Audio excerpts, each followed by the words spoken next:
and drummers. This goes along with the PDF file called Changing Dynamic Gears. When you're a young big band drummer, oftentimes you just have no idea what to play, and these are kind of 4 stock patterns you can use as a jump-off point through your chart. What I recommend is that you go through the chart, listen to the recording, and look at the dynamics, and listen to the chart, and go through and annotate your chart.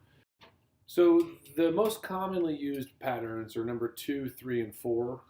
But I always like to put this pattern number 1 in there because it's a really important jazz pattern, which is just the jazz beat, what I call the jazz beat, what teachers of mine, people like John Von Ohlen, call the jazz beat, which is just 1, 2, 3. 1, 2, 3, 4. That's just the jazz beat and the hi-hat. That's your most basic groove. This is good for like the start of a tune. A lot of bassy tunes when it starts off with him, with just the trio plinking on a little blues or something. It's just, you'll just hear the drummer.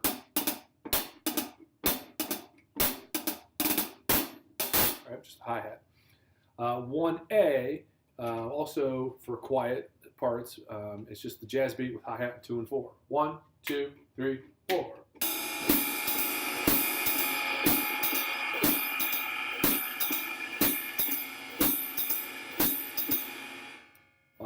If those are uncomfortable, don't go any further in this video. Stop it, work on playing those 2 patterns, and what a good idea is to go between the 2. Like 1, 2, 3, 4, 1, 2, 3, 1, 2, 3, 4. Go back and forth.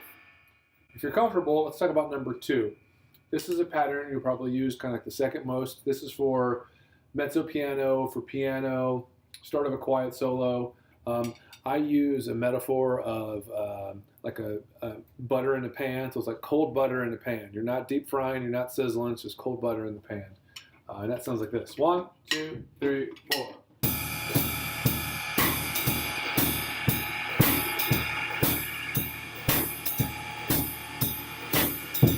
So your feet, your lower half is doing 1, quarter notes, and then 1, 2, 3, 4, with a click on 4, 3, 1, 2, 3, and like almost a jazz beat. It's 1, 2, 3, ba-da.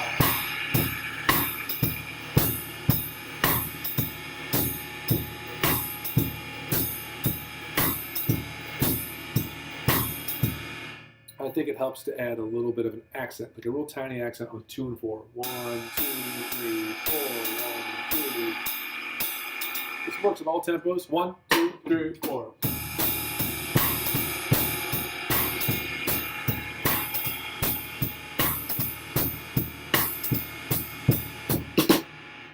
Very similar to the beat that Jimmy Cobb plays on So What with Miles Davis. You can check that out. The next one, number 3, this is the one I say you use the most. This is for mezzo, this is for forte. This is a melody section.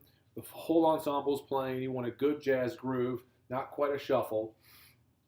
This is the jazz beat with your foot on the quarter notes and your right foot or left foot on the hi-hat, 2 and 4. So 1, 2, 3, 4, 1, 2, 3.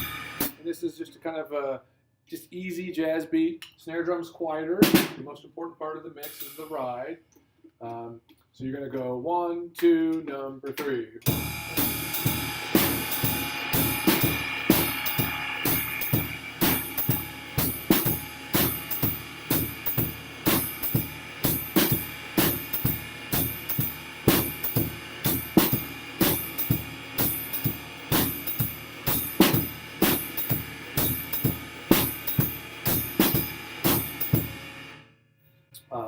That's good for section playing. Again, it works fast, it works slow. You can also do the same exact thing on the hi-hat. 1, 2, 3, 4. All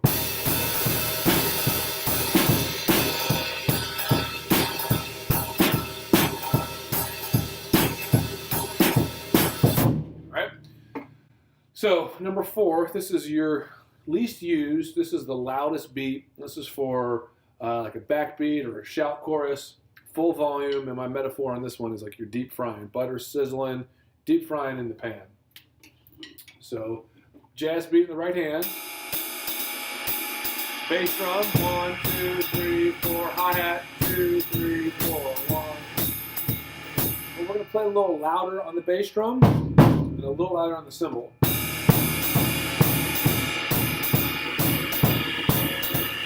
I'll add the snare drum right. 1, 2, 3.